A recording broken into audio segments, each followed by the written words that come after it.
KaraokeBooks. The Adventures of Ferdinand, Count Fathom. Tobias Smollett. Audiobook. Chapter 11. Fathom makes various efforts in the world of gallantry. Thus connected, they began to hunt in couples, and Fathom, in order to profit by the alliance with a good grace, contrived a small scheme that succeeded to his wish. Rinaldo, being one night intoxicated in the course of a merry-making with his fellow pupils, from which Fathom had purposely absented himself, was by the Tyrolees so artfully provoked to play, that he could not resist the temptation, but engaged at pastis with that fell adversary, who, in less than an hour, stripped him of a pretty round sum. Next day, when the young gentleman recovered the use of his reflection, he was sensibly chagrined at the folly and precipitation of his own conduct, an account of which he communicated in confidence to our hero, with demonstrations of infinite shame and concern. Ferdinand, having moralized upon the subject with great sagacity, and sharply inveighed against the Tyrolees, for the unfair advantage he had taken, retired to his closet, and wrote the following billet, which was immediately sent to his ally. The obligations I owe, and the attachments I feel, to the Count de Melville, will not suffer me to be an idle spectator of the wrongs offered to his son, in the dishonorable use, I understand, you made last night of his unguarded hours. I therefore insist upon your making immediate restitution of the booty which you so unjustly got, otherwise I expect you will meet me upon the ramparts, near the Bastion de la Porte Neuve, tomorrow morning at daybreak, in order to justify, with your sword, the finesse you have practiced upon the friend of Ferdinand de Fathom. The gamester no sooner received this intimation, than, according to the plan which had been preconcerted betwixt the author and him, he went to the apartment of Rinaldo, and presenting the sum of money which he had defrauded him of the preceding night, told him, with a stern countenance, that, though it was a just acquisition, he scorned to avail himself of his good fortune against any person who entertained the smallest doubt of his honor. The young count, surprised at this address, rejected his offer with disdain, and desired to know the meaning of such an unexpected declaration.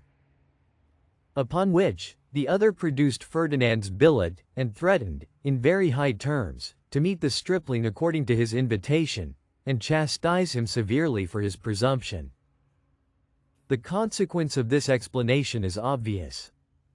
Rinaldo, imputing the officiousness of Fathom to the zeal of his friendship, interposed in the quarrel, which was amicably compromised, not a little to the honor of our adventurer, who thus obtained an opportunity of displaying his courage and integrity, without the least hazard to his person, while, at the same time, his confederate recommended himself to the esteem of the young count, by his spirited behavior on this occasion, so that Rinaldo being less shy of his company for the future, the Tyrolees had the fairer opportunities to prosecute his designs upon the young gentleman's purse.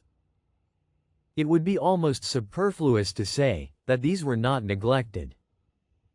The son of Count Melville was not deficient in point of penetration, but his whole study was at that time engrossed by the care of his education, and he had sometimes recourse to play as an amusement by which he sought to unbend the severity of his attention. No wonder then that he fell a prey to an artful gamester, who had been regularly trained to the profession, and made it the sole study of his life, especially as the Hungarian was remarkable for a warmth of temper, which a knight of the post always knows how to manage for his own advantage. In the course of these operations, Fathom was a very useful correspondent. He instructed the Tyrolees in the peculiarities of Rinaldo's disposition, and made him acquainted with the proper seasons for profiting by his dexterity. Ferdinand, for example, who, by the authority derived to him from the injunctions of the old count, sometimes took upon himself the office of an adviser, cunningly chose to counsel the son at those conjunctures when he knew him least able to bear such expostulation. Advice improperly administered generally acts in diametrical opposition to the purpose for which it is supposed to be given. At least this was the case with the young gentleman, who, inflamed by the reproof of such a tutor, used to obey the dictates of his resentment in an immediate repetition of that conduct which our adventurer had taken the liberty to disapprove, and the gamester was always at hand to minister unto his indignation.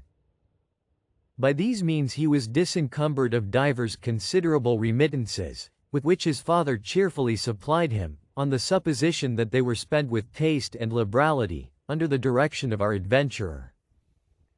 But Ferdinand's views were not confined to the narrow field of this alliance.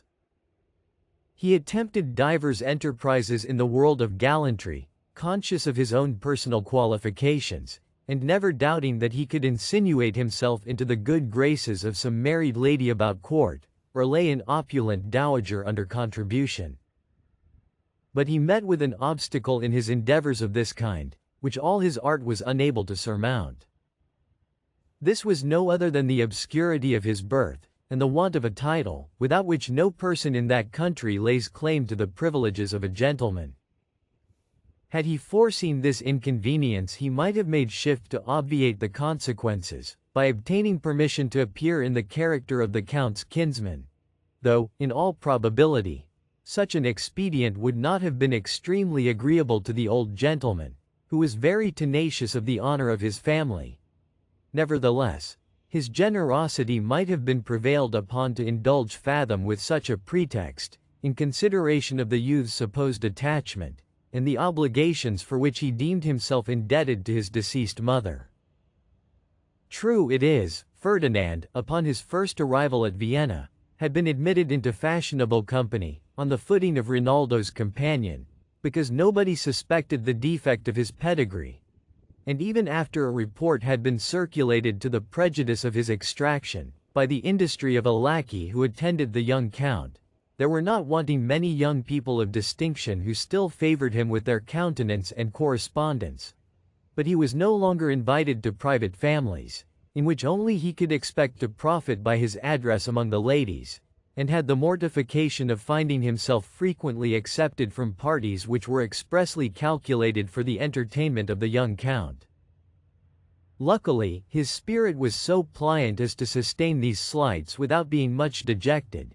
Instead of repining at the loss of that respect which had been paid to him at first, he endeavored, with all his might, to preserve the little that still remained, and resolved to translate into a humbler sphere that gallantry which he had no longer opportunities of displaying in the world of rank and fashion. If you liked what you heard, please subscribe to the channel.